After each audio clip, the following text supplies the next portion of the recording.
Hello friends, today we are here for a video where we will examine the most remarkable events of 2023. In the past year, there have been many important developments and events around the world. In this video, we will focus on the 10 most important events that captured the world's attention in 2023. So let's take a look at the highlights of 2023. Global temperatures shatter records. Climate change is no longer a future threat. It is the world's new reality. 2023 is likely the hottest year on record. Global temperatures have not been this high in 125,000 years, and they are poised to blow past the 2 degrees Celsius limit enshrined in the 2015 Paris Agreement.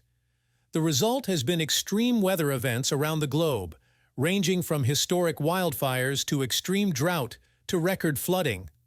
The once obscure phrase, wet bulb temperature, entered the lexicon as people worldwide learned firsthand that high temperatures combined with high humidity can kill. Optimists pointed to developments that could turn things around. Total investments in clean energy have soared. The cost of wind and solar power continues to fall, and many emitters will reach peak emissions in the next few decades. Hydrogen is being touted as source of clean energy. The first commercial ventures aimed at sucking carbon dioxide out of the atmosphere are becoming operational, while scientists experiment with enhanced rock weathering that uses minerals like basalt to passively absorb carbon dioxide. However, serious doubts remain about how fast and how widely such technologies can be scaled up, especially as fossil fuel production and emissions continue to rise. Diplomats gathered in solemn forms like the 28th Conference of Parties, COP28, to discuss plans and agreements. But these meetings seem to attest to the saying that, when all is said and done, more is said than done. Humanity may have missed its chance to avoid catastrophic climate change.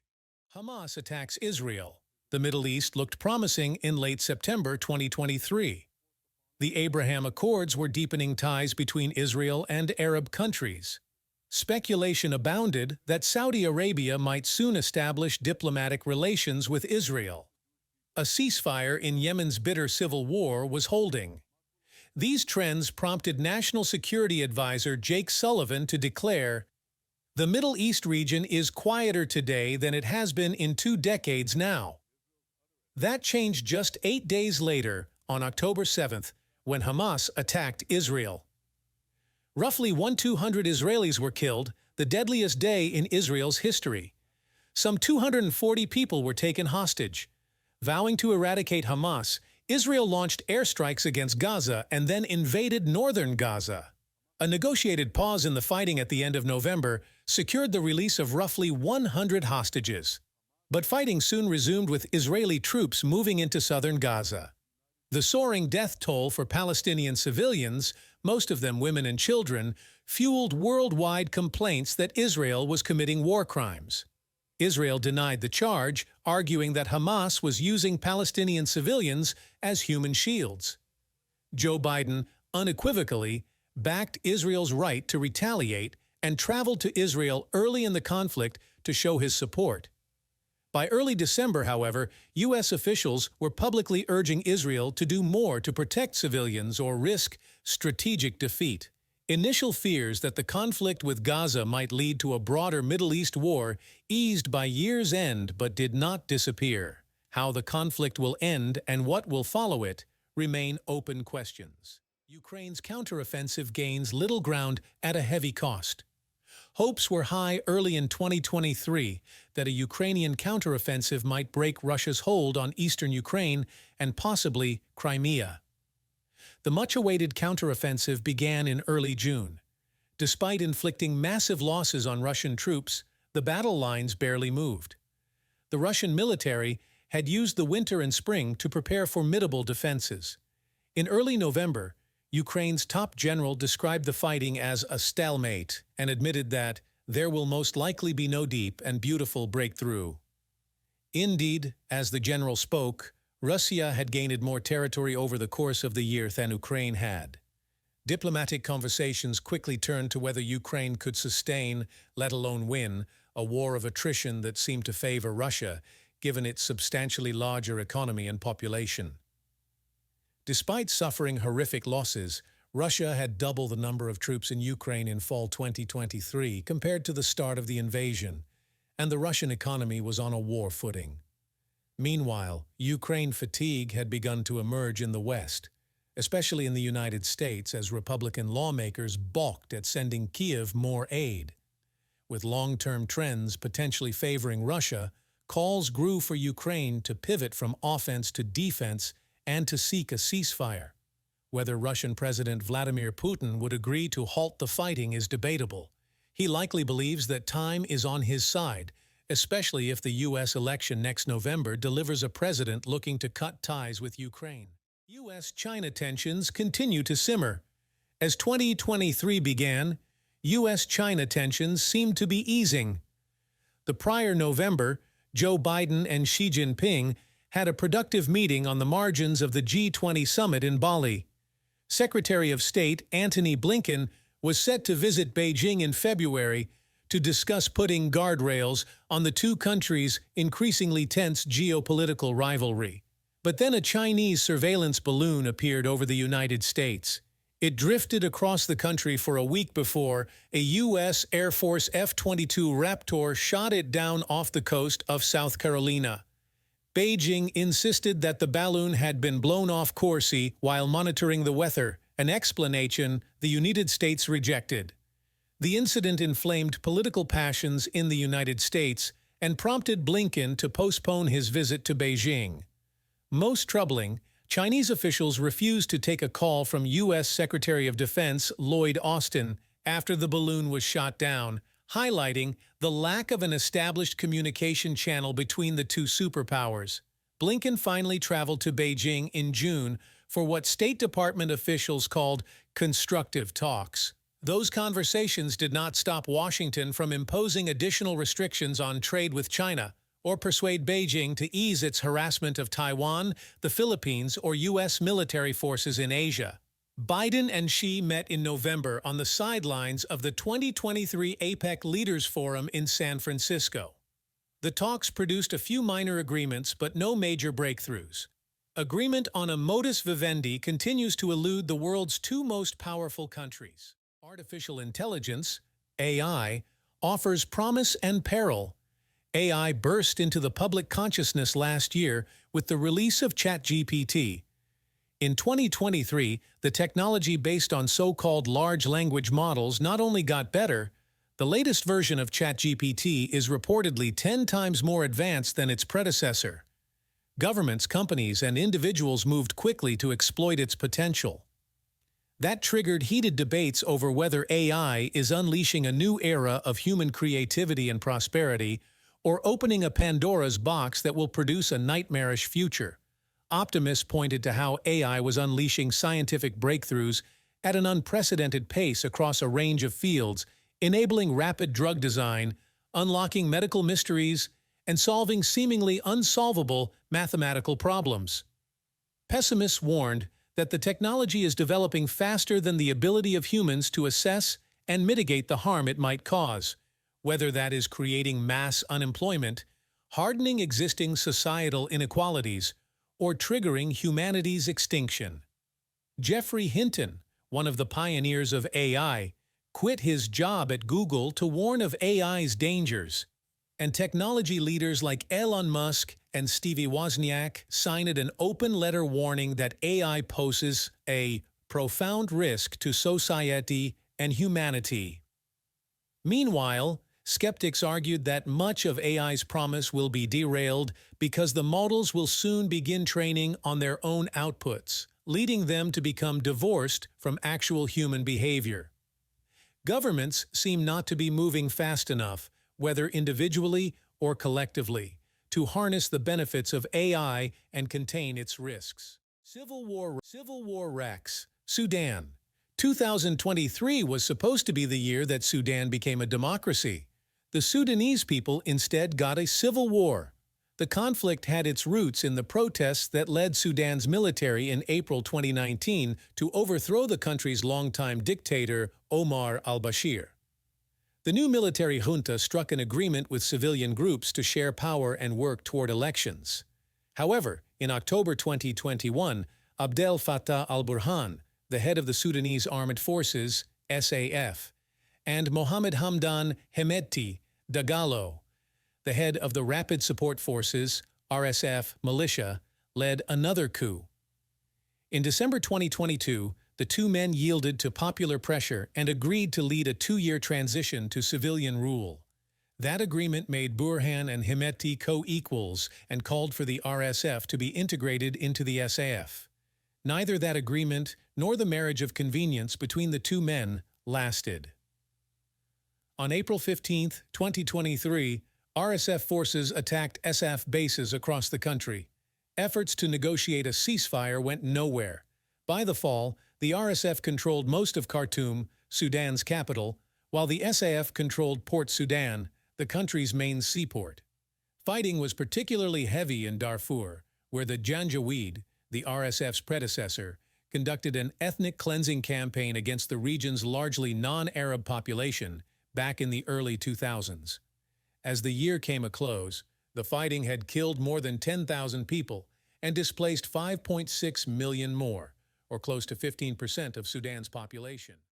Azerbaijan seizes Nagorno-Karabakh. The aftershocks of the collapse of the Soviet Union continue to be felt 3 decades later. The countries that emerged from the Soviet collapse had borders that often didn't align with where national groups lived, sowing the seeds for conflict. The Nagorno-Karabakh enclave in Azerbaijan, for instance, was populated almost entirely by ethnic Armenians uninterested in being governed by Baku. In late 1991, Nagorno-Karabakh declared independence, triggering a war between Armenia and Azerbaijan. When the fighting ended in 1994 with a Russian-brokered ceasefire, Nagorno-Karabakh had gained de facto independence along with a chunk of Azerbaijani territory. Despite intermittent cross-border attacks, the ceasefire held until large-scale fighting erupted in September 2020. After 6 weeks, Russia negotiated another ceasefire. This one left Azerbaijan in control of much of Nagorno-Karabakh. Tensions remained high. In September 2023, Azerbaijan attacked again. Within days, it overran the territory it did not already control and announced it would begin the enclave's reintegration. Within 1 week, more than 100,000 Armenians, or roughly 85% of the population of Nagorno-Karabakh, fled to Armenia. The exodus sparked protests in Armenia over its government's failure to protect fellow Armenians and raised questions about why Russia failed to prevent the enclave's demise. The safety of the remaining Armenians in Nagorno-Karabakh could be a continuing flashpoint between Armenia and Azerbaijan. So too could the Zangezur Corridor, a small slice of Armenian territory that connects Azerbaijan with Nakhchivan, an Azerbaijani enclave bordered by Armenia, Iran, and Turkey. India passes China as the world's most populous country. For the last century, if not longer, China has had the world's largest population. That ended in 2023. India now does. Its population is estimated to be 1.43 billion people.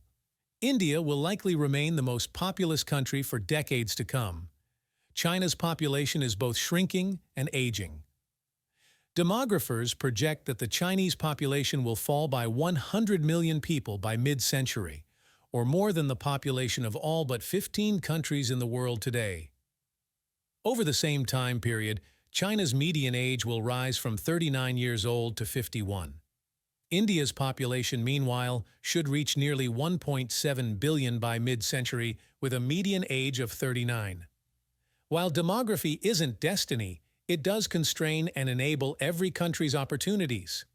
Countries with younger, growing populations tend to have more vibrant workforces that consume more, and as a result, enjoy higher economic growth rates. The Chinese government is facing increased pressure to invest in the country's social safety net, an expensive proposition that could take resources away from other priorities. India's more favorable demography has spurred talk of a demographic dividend created by young workers serving as an engine of growth. If so, the consequences for the balance of power in Asia could be significant. That is, of course, a big if.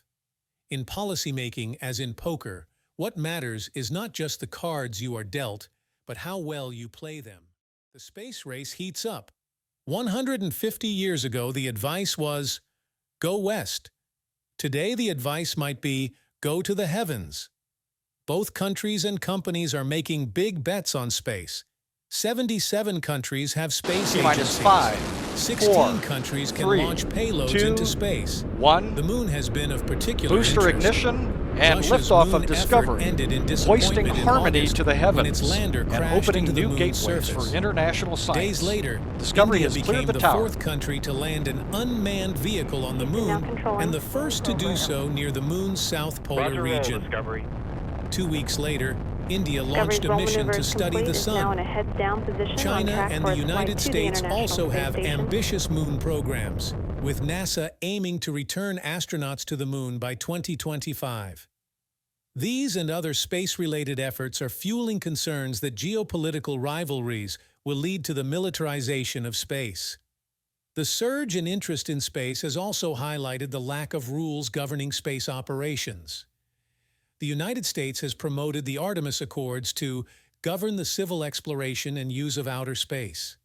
China and many other spacefaring countries have declined to sign on. Working out rules for space is complicated by the fact that private companies such as SpaceX, Blue Origin, and Virgin Galactic play a large role in space operations. That raises questions about profit motives and national obligations. But the surge in space activity also raises questions about whether the seemingly mundane problem of space junk will complicate exploration of the heavens. The global democratic recession continues. Optimists are predicting a fourth wave of global democratic expansion. That prediction was a bust in 2023. Freedom House started the year by announcing that 2022 marked the 17th straight year in which global freedom and democracy declined. As if to prove the point, Africa's coup epidemic continued. In July, Niger's military ousted the country's democratically elected president. Neighboring states threatened to intervene if the coup wasn't reversed, but the military juntas running Mali and Burkina Faso threatened war in response. In August, Gabon's military took power and made vague promises to eventually hold elections. A new progressive party won the most seats in Thailand's May election. However, a backroom deal produced a pro-military government that left the election's biggest winner on the outside looking in. India's government continued to use the law and intimidation to silence critics, and many other democracies restricted freedom of expression. The trend of candidates claiming they would lose their election only if the vote were rigged continued. Far-right parties fared well across Europe, reviving memories of how European democracies collapsed a century ago. Guatemala's Attorney General tried to keep the country's president-elect from taking office, while Peru's Attorney General used corruption investigations to pressure lawmakers to help her allies. Donald Trump called his opponents vermin, said that if he regained the White House, he would not be a dictator except for day one, and suggested he would use the presidency to target his political enemies. All in all, not a good year for democracy.